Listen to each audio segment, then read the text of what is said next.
আসসালামু আলাইকুম প্রিয় দর্শক, অন্য মঞ্চের আলাপচারিতায় আপনাদের সকলকে আমন্ত্রণ জানাচ্ছি। আসসালামু আলাইকুম। যার পড়ানাই অবাক হলাম, বিস্মিত হলাম। এই বিএনপি তো আরো বেশ কয়েকবার ক্ষমতায় ছিল, 2 টার্মে 10 বছর ক্ষমতায় ছিল। বিএনপি কখনোই ধানমন্ডি 32, কখনোই বঙ্গবন্ধু শেখ মুজিবুর রহমান, কখনোই 7ই মার্চ, কখনোই 15 আগস্টের উপরে আঘাত করেনি। তাহলে কি এবার সংক্রমণ হয়েছে? এবার সেই ইউনূস সরকারের সেই রাহু গ্রাস 32 ইউনূসকে দেখিয়ে দিয়ে গেছে যে এই বাংলাদেশে যদি আওয়ামী লীগকে ভ্যানিশ করতে হয় তাহলে শেখ মুজিবুর রহমান, তার কীর্তি, তাকে ভ্যানিশের চেষ্টা করতে হবে। এই 32 নম্বরে তো আমরা স্লোগান শুনেছি গত 15 আগস্টে যে তারেক রহমান তোমাকে কথা দিলাম 32 নম্বর দখল নিলাম।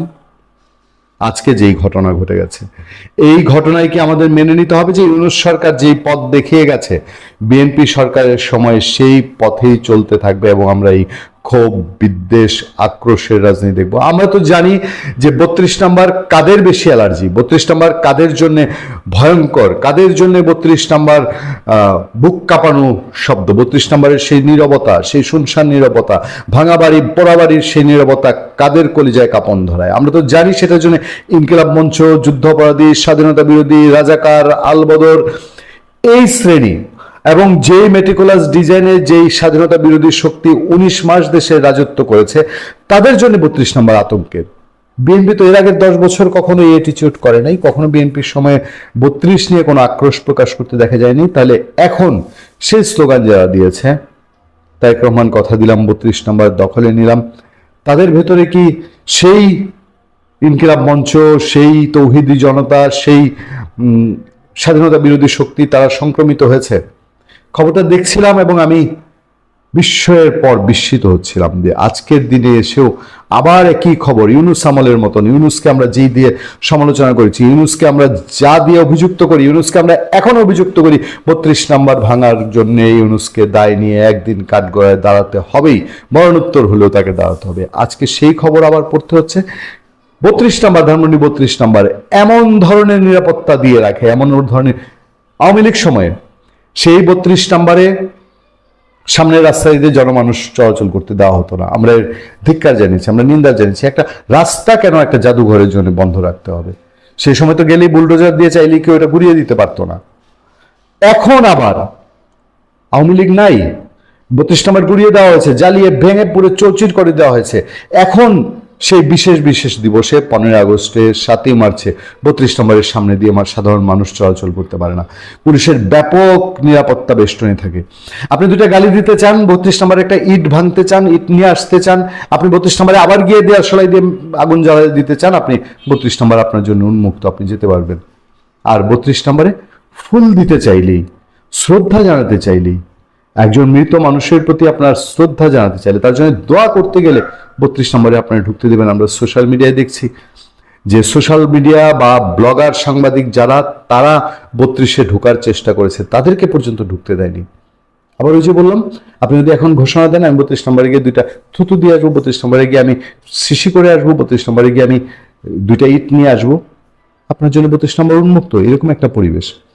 আমি আজকে খুব বড় গলায় বলতে চাই, বাংলাদেশের বর্তমান প্রধানমন্ত্রী, মাননীয় প্রধানমন্ত্রী বিনয়ের সাথে বলতে চাই, আপনার মাকে যেদিন অবরুদ্ধ করা হয়েছে গুলশানে, এই আমরাই তখন এটিএন নিউজে থাকতে আওয়ামী লীগ সরকারের চোখের উপর দিয়ে এটিএন নিউজের মতো চ্যানেলে আমরাই একমাত্র সারা জাতিকে জানিয়েছিলাম কি ধরনের নোংরা নকশা করে সেইখানে ট্রাকগুলোকে জোর করে এনে তাকে অবরুদ্ধ করা হয়েছে। আমরা যদি আপনার মায়ের, বেগম খালেদা জিয়ার অবরুদ্ধের বিরুদ্ধে আমাদের কণ্ঠসোচ্চার রাখতে পারি, আমরা কেন এই স্বাধীন বাংলাদেশের স্থপতি বঙ্গবন্ধু শেখ মুজিবুর রহমানের, তার বসবাসকারী, তার ভিটার অবরুদ্ধ করে রাখার বিরুদ্ধে আমাদের কণ্ঠসোচ্চার রাখতে পারবো না? বেগম খালেদা জিয়াকে তার বাড়ি থেকে উচ্ছেদ করা হয়েছে, সেইটার যখন আমরা নিন্দা জানাই, আমরা সবসময় সেটা নিয়ে কথা বলি, আমরা কেন বাংলাদেশের স্থপতিকে, একজন বাংলার ইতিহাসের একজন অমর পুরুষ, তাকে অবমাননার কথা বলতে পারবো না? আজকে এই খবর বাংলাদেশের যে কোনো মানুষের নিশ্চয়ই ভাবাবে যে এই বাংলাদেশের রাজনীতি আসলে তাহলে কোন দিকে যাচ্ছে। 5 আগস্টের পরে যে রাজনীতি শুরু হয়েছে, এই রাজনীতি ধারাবাহিকতায় চলতে থাকবে। ধানমন্ডি 32 নম্বরে ফুল দিতে গিয়ে 4 জন গ্রেফতার, সন্ত্রাস বিরোধী আইনে মামলা। আবার সেই সন্ত্রাস বিরোধী আইন, যেই সন্ত্রাস বিরোধী আইন নিয়ে এত সমালোচনা, এত ধিক্কার। তাহলে এই বিএনপির সময়ে তারেক রহমানের নেতৃত্ব, নতুন নেতৃত্ব, তারেক রহমান প্রথমবার প্রধানমন্ত্রী, তার সময় সেই সন্ত্রাস বিরোধী আইনের ব্যবহার শুরু হয়ে গেল। আমাদের সেটা দেখতে হবে, এই সন্ত্রাস বিরোধী আইন নিয়ে বিএনপি কত সমালোচনা করেছে, কত বিএনপির নিরপরাধ মানুষ জেল খেটেছে এই সন্ত্রাস বিরোধী আইনে। সেই সন্ত্রাস বিরোধী আইন বিএনপির মাস পার হলো না, বিএনপি আবার সেই সন্ত্রাস বিরোধী আইনের প্র্যাকটিস শুরু করলো। ঐতিহাসিক 7 মার্চ ফুল নিয়ে রাজধানীর ধানমন্ডির 32 নম্বরে যাওয়ার পথে 4 জনকে গ্রেফতার করেছে পুলিশ। তাদের বিরুদ্ধে মামলা হয়েছে সন্ত্রাস বিরোধী আইনে। শনিবার সকাল 6:30টার দিকে বঙ্গবন্ধুর বাসভবনের কাছে স্কয়ার হাসপাতালের বিপরীতের সড়ক থেকে তাদের আটক করা হয় বলে পুলিশ জানিয়েছে। সে পর্যন্ত যাইতে পারে নাই, স্কয়ার হাসপাতালের সামনে থেকে তাদেরকে আটক করে ফেলছে, মাত্র ফুল নিয়ে যাচ্ছিল। একটা পরিবর্তন লক্ষ্য করছি, আমি প্রথম আলো থেকে পড়ছি। প্রথম আলো ইউনূস আমলে বঙ্গবন্ধু শব্দটাও ব্যবহার করতো না, তারাও শেখ মুজিব ব্যবহার করত। এবং কলাবাগান থানার ভারপ্রাপ্ত কর্মকর্তা ওসি মোহাম্মদ ফজলে আশিক তিনি বলছেন, গ্রেফতার ব্যক্তিরা হাতে ফুল নিয়ে মিছিল করতে করতে ধানমন্ডি 32 নম্বরে যাচ্ছিলেন। এ সময় স্কয়ার হাসপাতালের বিপরীতের সড়ক থেকে 4 জনকে আটক করা হয়। সন্ত্রাস বিরোধী আইনে মামলা দিয়ে তাদের আদালতে পাঠানো হয়েছে। থানা সূত্রে জানা যায়, ওই মিছিলে 10-15 জন ছিলেন, তাদের হাতে ছিল ফুলের মালা। পুলিশের উপস্থিতি টের পেয়ে মিছিলটি ছত্রভঙ্গ হয়ে যায়। এ সময় 4 জনকে আটক করা হয়, তাদের মধ্যে 3 জন নারী ও 1 জন পুরুষ। ঐতিহাসিক 7 মার্চ উপলক্ষে কার্যক্রম নিষিদ্ধ আওয়ামী লীগ কর্মসূচি ঘোষণা করেছিল, তবে গ্রেফতার ব্যক্তিরা আওয়ামী লীগের কিংবা দলটির নিষিদ্ধ সহযোগী সংগঠনের কোনটিতে যুক্ত কিনা তা নিশ্চিত হওয়া যায়নি। 71 সালের 7 মার্চ বঙ্গবন্ধু শেখ মুজিবুর রহমান বর্তমান সোহরাওয়ার্দী উদ্যানে ঐতিহাসিক ভাষণে বলেছিলেন, এবারের সংগ্রাম আমাদের মুক্তির সংগ্রাম, এবারের সংগ্রাম আমাদের স্বাধীনতার সংগ্রাম। স্বাধীনতার আনুষ্ঠানিক ঘোষণা তার 2 সপ্তাহ পর 26 মার্চ এলো। তার সেই ভাষণেই ছিল স্বাধীনতার দিক নির্দেশনা। প্রথম আলো দীর্ঘ 2 বছর বিরতি দিয়ে এই শব্দগুলো লিখেছে, কিন্তু শব্দগুলো আড়ালে যেই রিপোর্ট, যে খবর, নিশ্চয়ই বাংলাদেশের মানুষকে আবার ভাবাবে যে 71-এ এবং একটা সাধারণ মানুষও সেখানে যাবে কিনা, সেই ভাবনা, একজন সাধারণ মানুষ বঙ্গবন্ধুর প্রতি শ্রদ্ধা জানাতে পারবে কিনা, এবং বিএনপি কি সেই ইউনূস আমলের তরিকা নিয়েই চলবে কিনা। কিন্তু এটা বলে রাখা ভালো যে এই ঐতিহাসিক 7 মার্চ কেন 1971 সালের 7 মার্চ তারিখে জাতির জনক বঙ্গবন্ধু শেখ মুজিবুর রহমান রেসকোর্সের ময়দানে তার সেই বিখ্যাত ভাষণটি দেন। বলা হয়ে থাকে এই পৃথিবীর যত ঐতিহাসিক এবং গুরুত্বপূর্ণ ভাষণ রয়েছে তার মধ্যে 7 মার্চের ভাষণ অন্যতম। 7 মার্চের ভাষণকে শুধু ভাষণ বলাটা হয়ে যাবে এই ভাষণের প্রতি এক ধরনের অবিচার। এটি ছিল মুক্তিযুদ্ধের, স্বাধীনতা সংগ্রামী এবং মুক্তিকামী যে মানুষ আছে তাদের প্রতি সরাসরি গ্রিন সিগন্যাল তৈরি হওয়ার এক ধরনের নির্দেশ। এই পুরো ভাষণের ভেতরে পরিষ্কার করে বলা ছিল প্রস্তুত হওয়ার জন্য, যুদ্ধের জন্য। বলা ছিল যে বঙ্গবন্ধু যদি হুকুম দিতে নাও পারেন, আর যদি একটি গুলিও বাঙালিদের উপরে চলে, সাথে সাথে যুদ্ধ শুরু হয়ে যাবে এবং বাংলাদেশ তখন থেকেই স্বাধীন। আমি এই পুরো ভাষণের তর্জমা, এই ভাষণের বিশ্লেষণ এগুলো করতে আজকে বসিনি। আমি যে কারণে বসেছি সেটা হচ্ছে যে আপনাদেরকে 2টি গুরুত্বপূর্ণ নথি থেকে কয়েকটা এমন কিছু তথ্য দেখানো আমার মনে হয় এই তরুণ প্রজন্মের জন্য সেটি খুবই জরুরি। আমি এই মুহূর্তে ধরে রেখেছি, আমার কাছে খুবই সৌভাগ্যক্রমে আমি 1972 সালের 26শে মার্চের যে রোববারের দৈনিক বাংলা, অর্থাৎ দৈনিক বাংলার যে রবিবারের যে সংখ্যাটা বের হতো সেটাকে রোববারের দৈনিক বাংলা বলতো, সেটি খুবই সৌভাগ্যবান আমি যেটি আমার কাছে এসেছে। এটি আমি পেয়েছি এমন একটি জায়গা থেকে, শুনলে আপনারা অবাক হবেন, এক ভাঙ্গারির এক দোকান থেকে। সেটি আপনার অনেকটা ঢাকা মেডিকেলের পরের যেই নিমতলি, সেখানে ভাঙ্গারির দোকান আছে সেইখানে। তো এই 26শে মার্চ হচ্ছে মুক্তিযুদ্ধের পরের প্রথম 26শে মার্চ, এবং এই 26শে মার্চের দৈনিক বাংলার এই পত্রিকার সাথে একটি ক্রোড়পত্র প্রকাশিত হয়, একটি বিশেষ সংখ্যা, প্রথম স্বাধীনতা বার্ষিকীর বিশেষ সংখ্যা। এখন এই 7 মার্চের সময় আমি 26শে মার্চের এই পত্রিকা, 1972 সালের এই পত্রিকা আপনাদেরকে কেন দেখাচ্ছি? এর কারণ হচ্ছে এই পত্রিকার মধ্যে বর্তমানে যে যারা এই ক্ষমতায় চেপে বসেছে, তারেক রহমান, তার পিতা জিয়াউর রহমানের একটি দীর্ঘ কলাম রয়েছে এই বিশেষ সংখ্যাতে। আমি সেই বিশেষ সংখ্যার সেই কলামটাতে একটু জাস্ট দর্শকদের জন্য আমি সেটা দেখাবো। আমি সেখানে যাচ্ছি। এটা খুবই পুরাতন পত্রিকা, আপনারা দেখতে পাবেন এখানে এমন পত্রিকা যে একটু এদিক সেদিক করলে এটা ভেঙে পড়ে যাবে। দেখুন, এই পত্রিকাতে জিয়াউর রহমানের একটি কলাম দেখা যাচ্ছে, একটি জাতির জন্ম। তুমি যদি একটু ক্লোজ করে দেখাও, একটি জাতির জন্ম আপনারা নিশ্চয়ই দেখতে পেয়েছেন। এখানে জিয়াউর রহমান এবং তার স্ত্রী, তার পুত্র, তাদের ছবি রয়েছে এবং বর্তমানে যিনি আসলে প্রধানমন্ত্রী হিসেবে চেপে বসেছেন বাংলাদেশে, তারও ছবি দেখা যাচ্ছে। সোজা কথা হচ্ছে যে এটা ফ্যামিলি ফটো এবং এখানে একটি লেখা রয়েছে, একটি জাতির জন্ম। সে সময় জিয়াউর রহমান কর্নেল ছিলেন। এই লেখাতে কি আছে সেটা আমি বলছি। এই বড় লেখা থেকে আমি এটা যদি করতে যাই, এই পত্রিকা ড্যামেজ হয়ে যেতে পারে। জাস্ট আমি দেখিয়ে দিলাম। এই পত্রিকাটা আমি এখানে রাখছি। এই লেখাটাই 1974 সালের এই বিচিত্রা পত্রিকাতে আবার পুনঃপ্রকাশিত হয়। এই পত্রিকার কন্ডিশনটা এই পত্রিকার থেকে অনেক ভালো, এই ম্যাগাজিনের কন্ডিশন। ফলে আমি এই ম্যাগাজিন থেকে কিছু অংশ একটু পাঠকদের জন্য পড়ে শোনাবো। আমার মনে হয় এই আলোচনার পর যারা তরুণ প্রজন্ম, আমি আসলে এই কথাগুলো বলছি এখনকার যারা একেবারে নবীন প্রজন্ম আছে, যারা বড় হচ্ছে, যারা ইতিহাস জানতে চায়, শুধুমাত্র তাদের জন্য। যারা ইতিমধ্যেই ইতিহাস পেরিয়ে এসেছেন, এই আলোচনা বছরের পর বছর শুনেছেন, একটু ক্লান্তও বটে, আমি তাদের জন্য বলছি না, দরকারও নেই তাদের জন্য। আমি মনে হয় হাতে কলমে নবীনদেরকে একটু বলা আমার প্রয়োজন। প্রিয় নবীনরা, আপনাদেরকে এটা বলছি যে এই যে জিয়াউর রহমান একটি জাতির জন্ম নামে এই কলামটা লিখেছিলেন, সেটি আবার পুনঃপ্রকাশিত হয়েছিল 1974 সালে 26শে মার্চের বিশেষ সংখ্যায়। তো আমি এখন আপনাদেরকে অল্প বিস্তর একটু পড়ে শোনাতে চাই যে আসলে কি বলেছিলেন তিনি তার এই কলামে। দেখুন, এই কলামটা আবার ওই পুরোটা, এটা একটা বিশাল কলাম ছিল, সেটি আবার এখানে প্রকাশিত হয়েছে। আমি একটু পড়ে শোনাবো। সেখানে প্রথমে এই প্যারাটা একটু পড়ে শোনাই।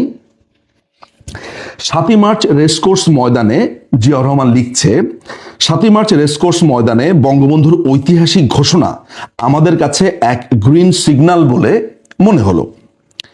আমরা আমাদের পরিকল্পনাকে চূড়ান্ত রূপ দিলাম, কিন্তু তৃতীয় কোনো ব্যক্তিকে তা জানালাম না। বাঙালি ও পাকিস্তানি সৈনিকদের মাঝেও উত্তেজনা চরমে উঠেছিল।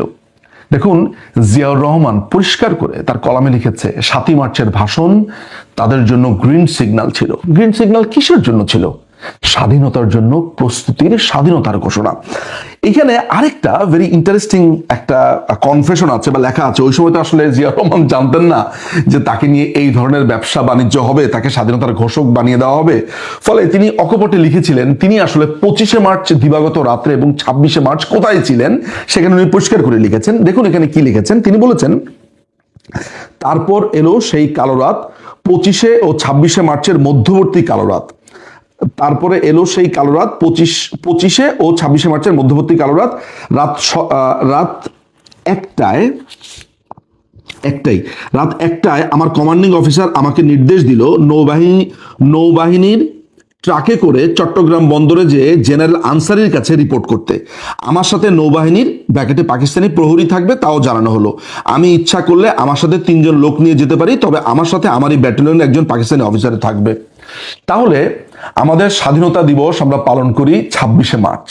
তাহলে জিয়াউর রহমান নিজেই বলছে তিনি 25 এবং 26শে মার্চের যে মধ্যবর্তী রাত, এই রাতে তিনি ডিউটি পালন করছিলেন। সেখানে তিনি চট্টগ্রামে কমান্ডিং অফিসারের সাথে কোথায় কোথায় যাচ্ছিলেন। হ্যাঁ, তিনি সেখানে রিভোল্ট করেছিলেন, এই কথাও তিনি এখানে বলেছেন, এভরিথিং ঠিক আছে। কিন্তু তিনি কিন্তু সেই দিন বঙ্গবন্ধুর পক্ষে স্বাধীনতার ঘোষণাটা দেননি। ঘোষণাটা দিয়েছে বঙ্গবন্ধু এবং সেটা ওয়ারলেস মারফত চারদিকে চাউর হয়ে গেছিল। পরের দিন সারাদিন সেটা বাজানো হয়েছে 26শে মার্চে এবং সেটা আমাদের স্বাধীনতার ঘোষণাপত্রে লেখা আছে। আমার শুধু দেখানোর একটাই দরকার ছিল যে 25শে মার্চের রাত্রে, দিবাগত রাত থেকে 26শে মার্চের পুরো রাতটা জিয়াউর রহমান কোথায় ছিলেন সেটিও এই লেখাতে লেখা আছে। আমি আপনাদেরকে আরেকটা অংশ একটু দেখাই। সেটা মনে হয় আপনাদের, এই যে আমরা একটা দীর্ঘ সংগ্রামের মধ্য দিয়ে স্বাধীনতা পেয়েছি, এটি তো আর বিএনপি এটা স্বীকার করতে চায় না, জামাত ইসলামী তো রাজাকারী, তাদের কথা বাদ। কিন্তু জিয়াউর রহমান কি বলছে এই লং স্ট্রাগলের কথা? এটি একটি দীর্ঘ লেখা, দীর্ঘ কলাম।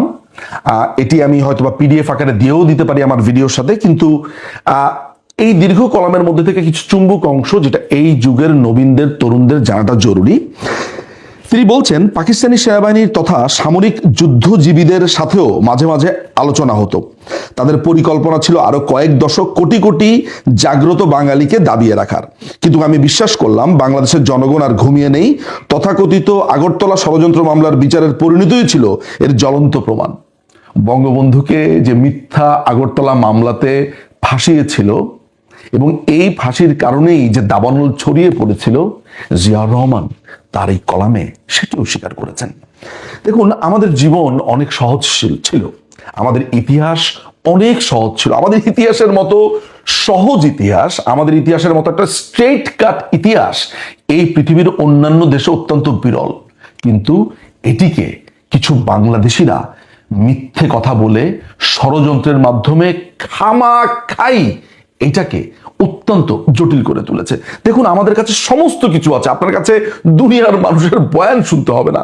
খোদ জিয়াউর রহমানের নিজের লেখা আপনাদেরকে দেখালাম, খোদ জিয়াউর রহমানের নিজের লেখা আপনাদেরকে বের করে যখন দেখালাম, এই যে একটি জাতির জন্ম, এবং আপনারা মূল পত্রিকা থেকেও দেখালাম, আমার মনে হয় জিয়াউর রহমান নিজে বলার পর, নিজে লেখার পর এই 7ই মার্চ নিয়ে, 26শে মার্চ নিয়ে কোনো তরুণদের, কোনো কিশোরদের যারা ইতিহাস শিখতে চান, তাদের মধ্যে অন্তত পক্ষে আর কোনো কনফিউশন থাকা উচিত না। যারা রাজনৈতিক কারণে শুধুমাত্র জিয়াউর রহমানকে বড় করে দেখাবার জন্য মিথ্যে কথা বলেন যে বাংলাদেশের স্বাধীনতার ঘোষণা দিয়েছেন জিয়াউর রহমান, এটি মিথ্যা। তিনি বঙ্গবন্ধুর পক্ষে তৃতীয় ব্যক্তি হিসেবে, থার্ড ব্যক্তি হিসেবে আমি বলছি, তিনি স্বাধীনতার ঘোষণা পাঠ করেছেন বঙ্গবন্ধুর পক্ষে। স্বাধীনতার ঘোষণা যে বঙ্গবন্ধু দিয়েছেন, আমাদের সবচাইতে গুরুত্বপূর্ণ যে ডকুমেন্টস স্বাধীনতার ঘোষণাপত্র, সেখানেই উল্লেখ করা আছে। এবং মজার ব্যাপার হচ্ছে, এই যে এনসিপির টোকাইরা আছে, তারা যে জুলাই সনদ বলছে, সেই জুলাই সনদের মধ্যে আমাদের স্বাধীনতার ঘোষণাপত্রকে একটি আকর গ্রন্থ হিসেবে অ্যাটলিস্ট সেখানে তারাও সেই মর্যাদাটা দিয়েছে। ফলে স্বাধীনতার ঘোষণাপত্রের 5ম প্যারাতে পরিষ্কার করে লেখা আছে, 5ম এবং 6ষ্ঠ প্যারা যদি কেউ পড়েন তাহলে দেখবেন পরিষ্কার করে সেখানে লেখা আছে। আমার মনে হয় আজকের এই ঐতিহাসিক 7ই মার্চের দিনে এই তথ্যটুকু আপনারা ভাববেন, এটি নিয়ে গবেষণা করবেন এবং চারিদিকে ছড়িয়ে দেবেন।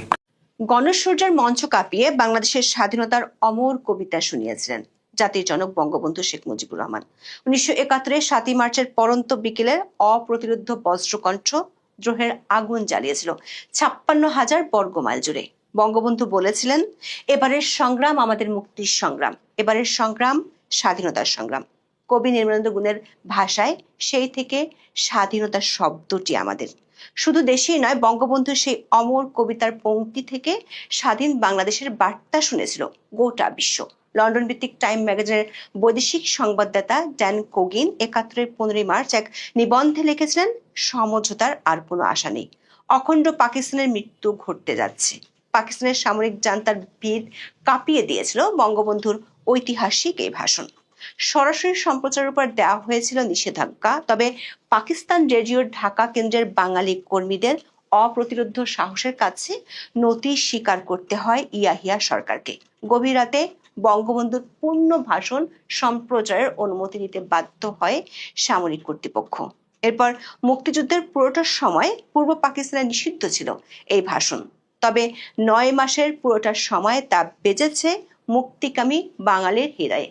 এত বছর পর বাংলাদেশের ভিত্তি সে জায়গাটি আবার অলিখিত রাষ্ট্রীয় কর্তৃত্বের বলে নিষিদ্ধ। ডক্টর ইউনূসের 1.5 বছরের মবের আমল শেষেও মুক্তি পায়নি বঙ্গবন্ধুর দরাজ কণ্ঠ, বরং স্বাধীনতার স্থপতির ভাষণ বাজানোকে চিহ্নিত করা হচ্ছে সন্ত্রাস হিসেবে, ঠিক যেমনটি ঘটেছিল মুক্তিযুদ্ধের 9 মাসে। 1.5 বছরের ধারাবাহিকতা মেনে নতুন সরকারের সময়ও ধুলায় মিশিয়ে দেয়া 32 নম্বর ঘিরে রেখেছে রক্তচক্ষু পুলিশ। অন্যদিকে 7ই মার্চের ভাষণ বাজানোর কারণে আটক হয়েছেন ঢাকা বিশ্ববিদ্যালয়ের শিক্ষার্থী, আর 32 নম্বর মুখে 4 জনকে গ্রেপ্তারের পর মামলা হয়েছে সন্ত্রাস বিরোধী আইনে। প্রশ্ন হলো, মুক্তিযুদ্ধের বাংলাদেশে মুক্তিযুদ্ধের চেতনা ধারণের কথা বলা বিএনপি সরকারের সময়ও কেন এমন দৃশ্য? মুক্তিযুদ্ধের মহানায়ককে নিষিদ্ধ রাখার ইউনূসীয় আর পাকিস্তানি ফর্মুলাতে কেন হাঁটতে চায় বিএনপি? 7ই মার্চের ভাষণ বাজানো অথবা বঙ্গবন্ধুকে শ্রদ্ধা জানানো সন্ত্রাসী কার্যক্রম হলে এই দিনটির গভীর তাৎপর্য তুলে ধরে সংবাদ মাধ্যমে প্রকাশিত রিপোর্ট অভিমত কি সরকারের চোখে সন্ত্রাস। সোশ্যাল মিডিয়া জুড়ে বঙ্গবন্ধুকে স্মরণ করাও কি দেশবিরোধী কর্মকাণ্ড? যদি তাই হয় তাহলে খোদ মুক্তিযুদ্ধই কি রাষ্ট্রের চোখে এখন অপরাধ হিসেবে বিবেচিত? বাঙালি জাতির মুক্তি সংগ্রাম হঠাৎ করে একদিনে শুরু যেমন হয়নি, তেমনি একদিনে শেষ হয়েও যায়নি। এই সংগ্রাম ছিল ধারাবাহিক। সেই ধারাবাহিক আন্দোলনের এক পর্যায়ে 55 বছর আগে 1971 সালের 7ই মার্চ বঙ্গবন্ধু শেখ মুজিবুর রহমান তার ভাষণে স্বাধীনতার সংগ্রামের ডাক দিয়েছিলেন। 7ই মার্চের উত্তাল দিনটিতে তৎকালীন পূর্ব পাকিস্তানের রাজধানী ঢাকা ছিল মিছিলের শহর। ঢাকা সহ দেশের বিভিন্ন প্রান্ত থেকে দলে দলে মানুষ পায়ে হেঁটে, বাস, লঞ্চে কিংবা ট্রেনে চেপে রেসকোর্স ময়দানে সমবেত হয়েছিল। ধর্ম, বর্ণ, গোত্র নির্বিশেষে লাখ লাখ মানুষের সয়লাভ হয়ে গিয়েছিল বিশাল সে ময়দান। বঙ্গবন্ধুর ভাষণ শুনতে আসা মানুষের ভিড়ে সেদিন রেসকোর্স ময়দান রূপ নিয়েছিল জনসমুদ্রে। মুহুর্মুহু গর্জনে ফেটে পড়েছিল উত্থিত বাঁশের লাঠি হাতে সমবেত লাখ লাখ বিক্ষুব্ধ মানুষ। বাতাসে উঠছিল বাংলার মানচিত্র আঁকা লাল সূর্যের অসংখ্য পতাকা। বিকাল 3:20 সাদা পাজামা পাঞ্জাবি আর হাত কাটা কালো কোট পরে বঙ্গবন্ধু যান রেসকোর্সের মঞ্চে। জনতার স্রোতে দাঁড়ান মাইকের সামনে। আকাশ কাঁপানো স্লোগান আর মুহুর্মুহু করতালির মধ্যে হাত নেড়ে অভিনন্দন জানান অপেক্ষামান জনসমুদ্রের উদ্দেশ্যে। তারপর শুরু করেন তার ঐতিহাসিক ভাষণ। বঙ্গবন্ধুর এই ভাষণটি ছিল মাত্র 19 মিনিটের। সেটি দিয়ে তিনি বাঙালি জাতিকে তুলে আনেন অবিশ্বাস্য এক উচ্চতায়। এতে সামরিক আইন প্রত্যাহার, সৈন্যবাহিনীর ব্যারাকের প্রত্যাবর্তন, শহীদদের জন্য ক্ষতিপূরণ ও জনপ্রতিনিধিদের কাছে ক্ষমতা হস্তান্তরের 4 দফা দাবি তুলে ধরেন তিনি। মূলত বঙ্গবন্ধুর এই ভাষণের আহ্বানে মুক্তিযুদ্ধের প্রস্তুতি শুরু করে বাঙালি। এরপর 25শে মার্চ পাকিস্তানি বাহিনী আক্রমণ শুরু করলে বঙ্গবন্ধুর নির্দেশিত পথে শুরু হয় মুক্তিযুদ্ধ। পাকিস্তানি শোষক, দখলদার ও তাদের এদেশীয় দোসরদের বিরুদ্ধে 9 মাসের রক্তক্ষয়ী যুদ্ধের পর আসে স্বাধীনতা। 16 ডিসেম্বর অর্জিত হয় চূড়ান্ত বিজয়। অভ্যুদয় ঘটে বাংলাদেশ নামের একটি স্বাধীন সার্বভৌম রাষ্ট্রের। বঙ্গবন্ধুর এই অমর ভাষণকে 2017 সালের 30 অক্টোবর ইউনেস্কো ঐতিহাসিক দলিল হিসেবে স্বীকৃতি দেয়। বড় বিষয় হলো যুদ্ধ ও সামাজিক বিপর্যয় এবং সংরক্ষণের অভাবে বিশ্বজুড়ে ঝুঁকিতে থাকা নথিগুলোকে 20 বছর ধরে বিশ্ব প্রামাণ্য ঐতিহ্য হিসেবে স্বীকৃতি দিয়েছে ইউনেস্কো। এসব স্বীকৃতির মধ্যে ইউনেস্কো প্রথম কোনো ভাষণকে স্বীকৃতি দেয় যা ছিল অলিখিত। ইন্টারন্যাশনাল অ্যাডভাইজারি কমিটি ইউনেস্কোর মেমোরি অব দ্য ওয়ার্ল্ড বা AMOW কর্মসূচির অধীনে আন্তর্জাতিক তালিকায় মোট 78টি দলিলকে মনোনয়ন দেয়। এ তালিকায় 48 নম্বরে বঙ্গবন্ধুর 7ই মার্চের ভাষণটিকে স্থান দেওয়া হয়। বিশ্ব ঐতিহ্য ও গুরুত্বপূর্ণ ঘটনার আন্তর্জাতিক তালিকায় মূলত মেমোরি অব দ্য ওয়ার্ল্ড এর মাধ্যমে বিশ্বের বিভিন্ন অংশের ঘটনার সংরক্ষণ ও সবার কাছে পৌঁছানোর চেষ্টা করছে ইউনেস্কো। এই তালিকায় ঠাঁই পেতে হলে পর্যাপ্ত গ্রহণযোগ্যতা ও ঐতিহাসিক প্রভাব থাকতে হয়। দর্শক, বঙ্গবন্ধুর এই ভাষণটি পাকিস্তানি শাসকদের পিণ্ডি চটকে দিয়েছিল, তাদের ভিত কাঁপিয়ে দিয়েছিল। স্বাধীনতার পরও একইভাবে পাকিস্তানি দোসরদের মনোবেদনা আর যন্ত্রণার কারণ এখনো সেই ভাষণ। রেসকোর্স ময়দান থেকে বঙ্গবন্ধুর ভাষণ সরাসরি প্রচারের সব আয়োজন ছিল ঢাকা বেতার কর্তৃপক্ষের। প্রচার শুরুও হয়েছিল, কিন্তু সামরিক কর্তৃপক্ষ প্রচার বন্ধ করে দিলে বেতারের সব বাঙালি কর্মচারী বেতার ভবন ছেড়ে বেরিয়ে আসেন। বন্ধ হয়ে যায় সব ধরনের সম্প্রচার কার্যক্রম। ঢাকার বাইরেও ছড়িয়ে পড়ে নানা গুজব। গভীর রাতে অবশ্য সামরিক কর্তৃপক্ষ বঙ্গবন্ধুর পূর্ণ ভাষণ সম্প্রচারের অনুমতি দিতে বাধ্য হয়। ওই ভাষণের পর গোটা বাংলাদেশে পাকিস্তানিদের পরিবর্তে বাঙালিদের নিয়ন্ত্রণ প্রতিষ্ঠিত হয়। অনেকে বিভিন্ন জায়গায় পূর্ব পাকিস্তানের শব্দ মুছে বাংলাদেশ লিখে দেন, যে ভাষণের মধ্য দিয়ে বাঙালির মুক্তির সংগ্রামের ভিত রচিত হয়েছিল। বাংলাদেশের জন্মের পর পাকিস্তানের দোসররা সেই ভাষণের বিরুদ্ধে সোচ্চার থেকেছে বরাবরই, কারণ তারা জানে 1971 সালের 7ই মার্চকে বাদ দিয়ে বাঙালি ইতিহাস লেখা সম্ভব নয়। বাংলাদেশের সামরিক শাসনামলে বঙ্গবন্ধুর 7ই মার্চের ভাষণ প্রচার ছিল নিষিদ্ধ। বিগত আওয়ামী লীগ সরকারের বিরুদ্ধে অভিযোগ ছিল তারা 7ই মার্চের ভাষণকে এত বেশি প্রচার করতেন যেটি মানুষের মধ্যে বিরক্তির উদ্যোগ করত। অথচ 2024 সালের বৈষম্য বিরোধী আন্দোলনের নেতারা স্লোগান দিত, বঙ্গবন্ধুর বাংলায় বৈষম্যের ঠাঁই নেই। এই বৈষম্য বিরোধীদের কাছে পরে মুজিববাদ হয়ে যায় মুর্দাবাদ। বাংলাদেশের ইতিহাস থেকে বঙ্গবন্ধু শেখ মুজিবুর রহমানকে মুছে ফেলতে তাদের অনেক চেষ্টা ছিল গত অন্তর্বর্তী সরকারের আমলে।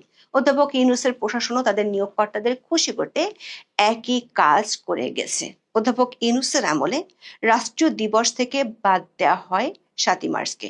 পাঠ্যপুস্তক থেকে ৭ই মার্চ সরিয়ে সেখানে জুলাই অভ্যুত্থানকে রিপ্লেস করা হয়। অথচ হাইকোর্টের সুস্পষ্ট নির্দেশনা আছে ৭ই মার্চের ঐতিহাসিক ভাষণকে পাঠ্যপুস্তকে অন্তর্ভুক্ত করার জন্য। ২০২২ সালের ৫ই ফেব্রুয়ারিতে হাইকোর্ট ৭ মার্চকে জাতীয় ঐতিহাসিক দিবস ঘোষণা চেয়ে করা এক রিটের শুনানিতে আদালত এই মত দিয়েছিলেন। সে বছরের ২৫শে ফেব্রুয়ারি আদালত ১ মাসের মধ্যে ঐতিহাসিক ৭ই মার্চকে জাতীয় দিবস ঘোষণা করে গেজেট জারির নির্দেশ দিয়েছিলেন।